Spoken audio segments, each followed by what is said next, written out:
First of all, let me address the elephant in the room. I know it looks like I've aged about 20 years and I've just swam through a tsunami, but I promise you, I've just gotten out of the shower and I haven't shaved in about 2 weeks.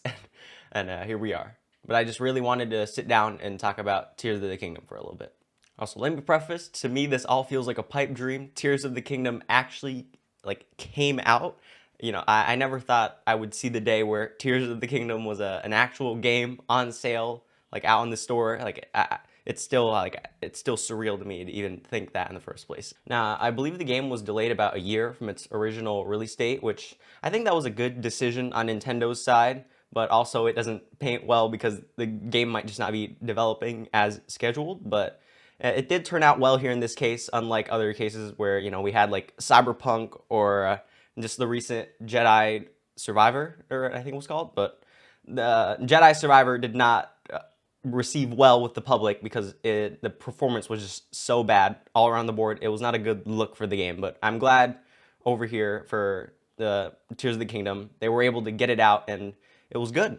Now, Tears of the Kingdom comes as a sequel to Breath of the Wild, which came out many years ago. I believe that was also delayed a bunch, and Breath of the Wild did end up being very good. And I'm really glad to say that Tears of the Kingdom was just as good as Breath of the Wild, if not better in most ways, which I'll go over here in this video.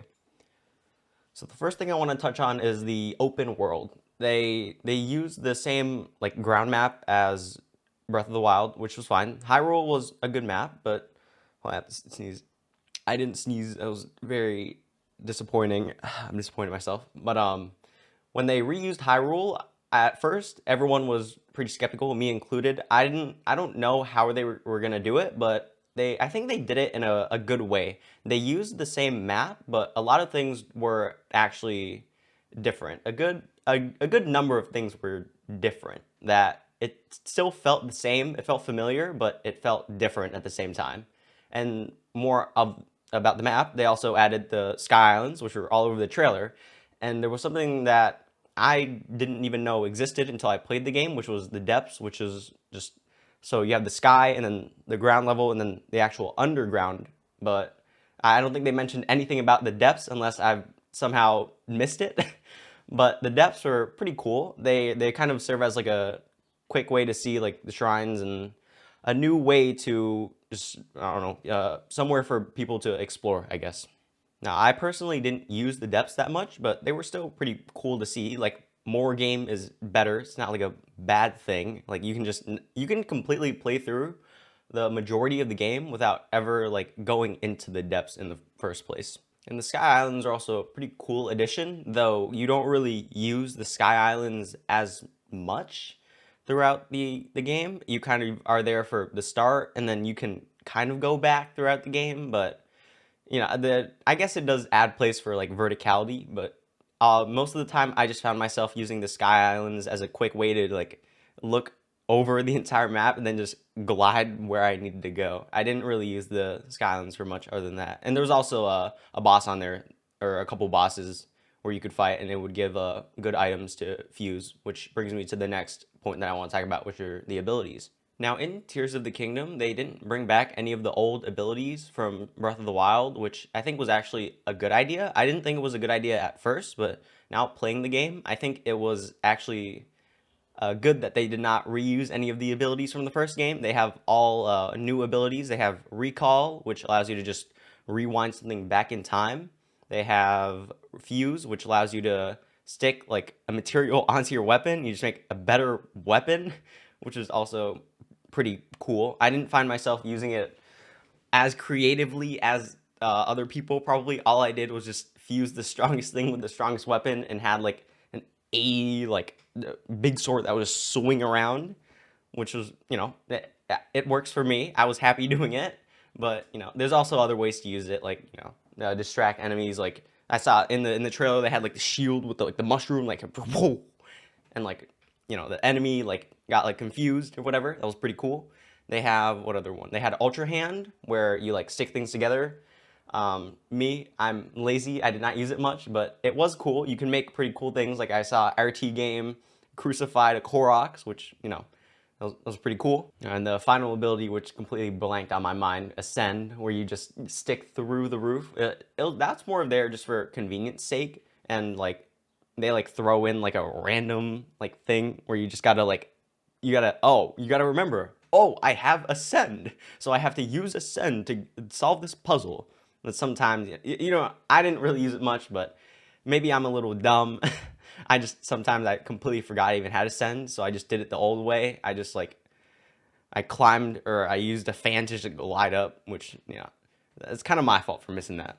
Now, the story of Tears of the Kingdom. I feel like this part of the game, it had shortcomings, but it also had like really good moments. Like the good moments were good, but they were also low moments in the story. I think the main story is good. There's 4 temples, which are pretty much the 4 divine beasts from like Breath of the Wild, like pretty much the same thing, but all the 4 like champions and whatnot, but they're called sages in this game. I believe those 4 are actually the weakest part of the story. Now, the 4 sages, they all had like their own like connection to Link, but I don't think all their like story bits were as good as Breath of the Wild's. They were nowhere near Breath of the Wild's. Like in Breath of the Wild, Link had like cutscenes with all of the champions, which I mean you do here in Tears of the Kingdom, but there isn't any like backstory to any of them as much as there is in Breath of the Wild. So you don't really have as much time to connect with the characters through like the writing or the cutscenes, because I think almost all of the time in the cutscenes is spent in the present, which doesn't really, I don't think they did a good job at building those characters as they did in Breath of the Wild. Now, I believe that was really the weakest part of the story. I feel like if that part was just done a bit better, I feel like the game would have been way better for me, at least, because the majority of the game is spent going around and doing the 4 temples. So it felt a bit underwhelming. And also another thing that I wanted to say, the cutscene at the end of every temple, it's the exact same. Like they would tell you the story of the imprisoning war 4 times, which it got annoying after the second time. In contrast to Breath of the Wild, where at the end I don't remember if you would get a cutscene, but I do remember with every single Breath of the Wild champion, there was a distinct like memorable cutscene. Like with Mipha, it was the one on the Divine Beast where she would heal Link, and with Rivali, like with the one where he would just like fly off, like all of those. And I just feel like it wasn't as strong as Breath of the Wild. But all right, I got to move on to the next point because I feel like I'm just rambling on now. Yeah, all that aside, I want to move on to the next part, which is the actual main storyline. Yeah, that was the main storyline, but this is like the main like Zelda storyline, the one that actually involves Zelda. This one, absolutely amazing. The storyline for here, like I don't want to speak on it at all because it's so good. They did such a good job at making everything like fit together, and they did do like a time travel thing. Sometimes time travel doesn't end that well in games, just because like they don't really do it that well. But here they did it absolutely. I don't know what I just said, but they did it absolutely amazingly. Is that even a word? I'm not sure, but now it is. All right. They did it amazingly. I cannot stress how good the actual story part of it is. Yeah, and you can also collect a bunch of memories throughout the game, and they eventually lead to the Master Sword, which I believe the memories are actually all really good. They tell more of the story in the memories than they tell throughout the actual story. So if you do play, I think definitely get all of the memories, which are like the geoglyphs, the big like graffitis on the ground. Get all of those because those they tell you they tell you so much about the story, and they're really well done too. They build up Ganon. All right, I'm just gonna talk about it. They build up Ganon as like this really like monster, like big, like bad guy, and by the end, I think all of that it really like it shows because in the final battle here now I'm gonna talk about. it was amazing. It has like 4 phases where you go through like everything, and like again, it's like a big like monster with like it's all red, and the gloom is coming off of him, and that shit is it goes so hard. Now the final thing that I want to touch on here is the combat and like the enemies and the fighting in general. This system was pretty much airlifted over from Breath of the Wild, the majority of it at least.